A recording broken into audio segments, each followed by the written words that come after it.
আসসালামু আলাইকুম ওরহমতুল্লাহি ওবরাকাতু। শুভ সকাল এভরিওয়ান, নিশ্চয়ই সবাই ভালো আছেন। যুক্ত আছি আপনাদের সাথে মক্কা থেকে মাই ফেস হাফেজ ফারুক মুন্সির ফেস থেকে। আমি সবার প্রিয় মুন্সি। ইতিমধ্যে আপনাদের কাছে আমার ছোট্ট একটা মেসেজ থাকবে। সর্বপ্রথম বলি, আপনারা দেখতে পাচ্ছেন এটা হচ্ছে আমার মসজিদ জামিল বীর, যেখানে আমি দীর্ঘ কয়েক বছর যাবৎ খেদমতে ছিলাম, এখনও আছি আলহামদুলিল্লাহ।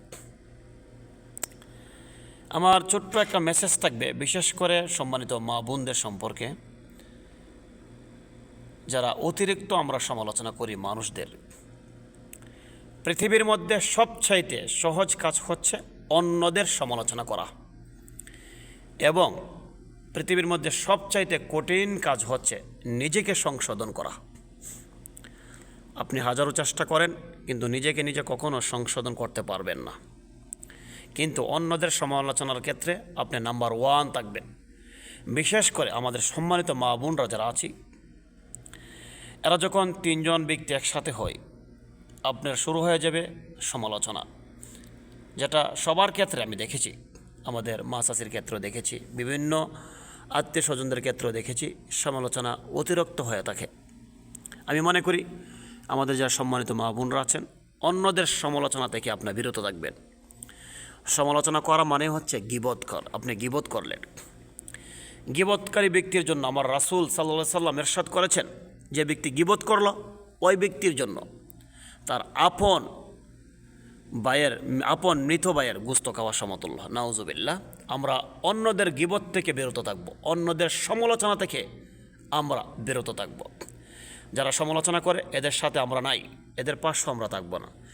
বিশেষ করে সবচেয়ে বেশি বুদ্ধিজীবী হচ্ছে আমাদের দেশে হোটেল চাষ্টলের মধ্যে সবচেয়ে বেশি বুদ্ধিজীবী। এখানে দেখবেন সবচেয়ে বেশি গীবত শেখায়ত হয়।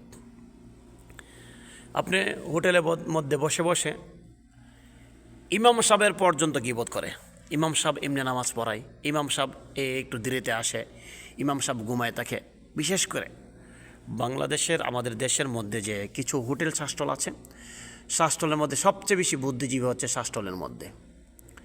আরেক প্রকার বুদ্ধিজীবী হচ্ছে আমাদের মা বোনরা ঘরে বসে বসে কোথাও এক জায়গাতে বসছে, 2 জন একসাথে বসছে, শুরু হয়ে গেছে গীবত। একসাথে বসছে মানে সমালোচনা অন্যদের শুরু হয়ে গেছে। কেন আপনি কেন সমালোচনা করবেন? আমার রাসূল হাদিসের মধ্যে নিষেধ করেছে, অন্যদের অগোচরে সমালোচনা করা যাবে না। আপনি কেন সমালোচনা করবেন? আল্লাহ তাআলা আমাদের এই সমালোচনা থেকে বিরত রাখার তৌফিক দান করুক। সমালোচনা, গীবত সবচেয়ে বড় কঠিন এক জিনিস, খুব নিন্দাজনক এক কাজ, অন্যদের গীবত করা, অন্যদের সমালোচনা করা। আমার এই মেসেজটা সবার কাছে পৌঁছায় দেবেন।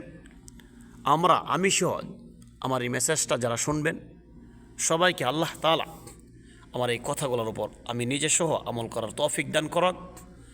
ওয়া মা তাওফীকি ইল্লা বিল্লাহ। আসসালামু আলাইকুম ওয়া রাহমাতুল্লাহি ওয়া বারাকাতুহু।